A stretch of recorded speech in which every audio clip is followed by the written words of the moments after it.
Kader senior PPP Habil Marati bakal memimpin gelaran deklarasi mendukung Anies Baswedan sebagai calon presiden di Pilpres 2024, hari ini, Rabu, 16/11 di Yogyakarta. Habil menjelaskan deklarasi bersama Forum Kakbah Membangun, FKM, itu sekaligus menyalurkan aspirasi keluarga besar PPP yang mendukung Anies maju di Pilpres 2024, juga demi membawa PPP lolos ambang batas parlemen 4% pada pemilu 2024. Untuk menyelamatkan PPP agar lolos parliamentary threshold dalam pemilu 2024. Dengan mendukung Anies Baswedan, diperkirakan elektabilitas PPP akan meningkat pesat, kata Habil.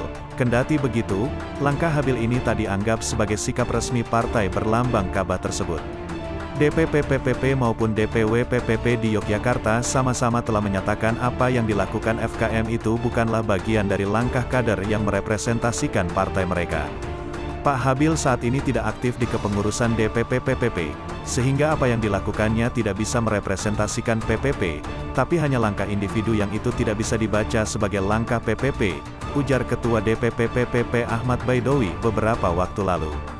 Munculnya rencana deklarasi salah satu capres di Yogyakarta, tanggal 16 November tahun 2022, yang diselenggarakan oleh Forum Kakbah Membangun, FKM, yang menjadi kepanitiaan agenda tersebut bukan bagian dari DPW PPP DIY, kata Ketua DPW PPP Muhammad Yazid dalam keterangan terpisah yang diterima Indonesia.com, Selasa, 15/11. Dia menekankan, FKM tidak sepantasnya menyebut konstituen DPW PPP DIY sebagai komoditas politik, namun, pengamat politik sepaham bahwa apa yang dilakukan Habil dan rombongannya itu menunjukkan gejolak di internal PPP. Direktur Eksekutif Indonesia Political Opinion, IPO, Deddy Kurniasyah menyatakan sikap Habil ini justru semakin membuat gejolak di internal PPP semakin memanas. Pasalnya, belum lama ini internal PPP gonjang-ganjing usai Muhammad Mardiono dan Suharso Monoarfa saling mengklaim diri sebagai ketua umum. Kedepan, pilihan bagi PPP bisa saja pada dua hal, terpecah dan memunculkan kelompok baru atau tetap bersama, tapi tidak solid satu suara dengan keputusan elit di Jakarta, kata Deddy saat dihubungi Indonesia.com, Selasa, 15/11. Deddy menilai perpecahan di internal PPP sebetulnya sudah terlihat dari sengketa posisi ketum PPP. Konflik internal PPP memanas usai Mukernas Partai memilih Mardiono sebagai PLT Ketua Umum. Sementara itu, jabatan Ketua Umum PPP sebelumnya dijabat Suharso. Suharso sempat menyatakan dirinya masih menjabat sebagai Ketua Umum PPP, sedangkan Mardiono telah menyatakan siap mengemban amanah sebagai PLT Ketua Umum PPP menggantikan Suharso.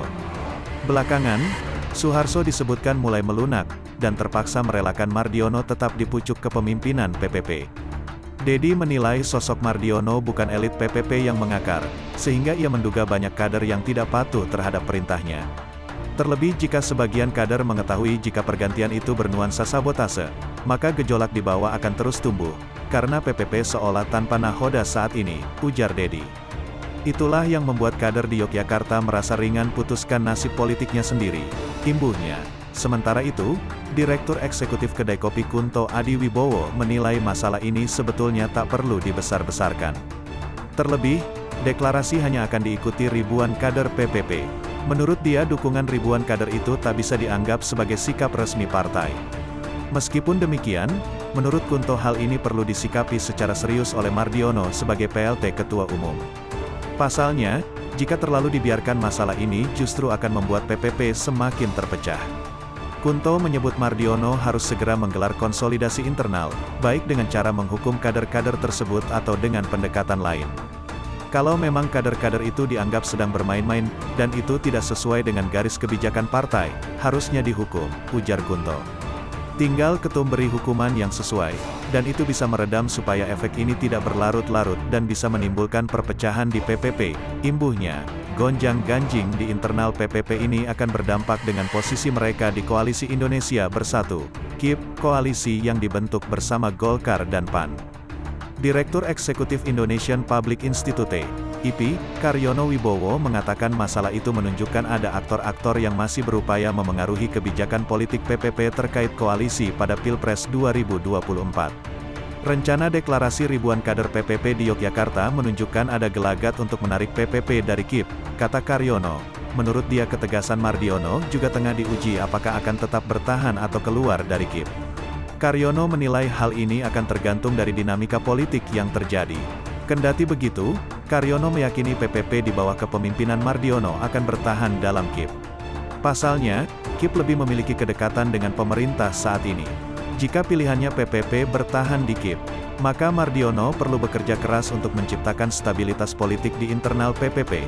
Paparnya, di sisi lain, gejolak di PPP dapat dikapitalisasi untuk menaikkan posisi tawar, karena PPP sadar posisi politiknya cukup strategis dalam konfigurasi koalisi Capres, ujar Karyono menambahkan. Sementara itu, Direktur Eksekutif Indonesia Political Opinion, IPO, Deddy Kurniasyah menilai gaduh di internal PPP akan membuat posisi mereka di KIP justru semakin tak diperhitungkan. Deddy menilai bukan tidak mungkin PPP akan terdepak dari koalisi tersebut. Menurut dia apabila hal itu terjadi, maka bukan tidak mungkin PPP akan mendekati PDI Perjuangan sebagai salah satu rekan untuk berkoalisi. Jika itu yang dipilih, maka PPP di tataran elit akan bergeser ke PDIP, meninggalkan KIP, itu jika PPP masih utuh hingga ke tingkat bawah, ungkapnya.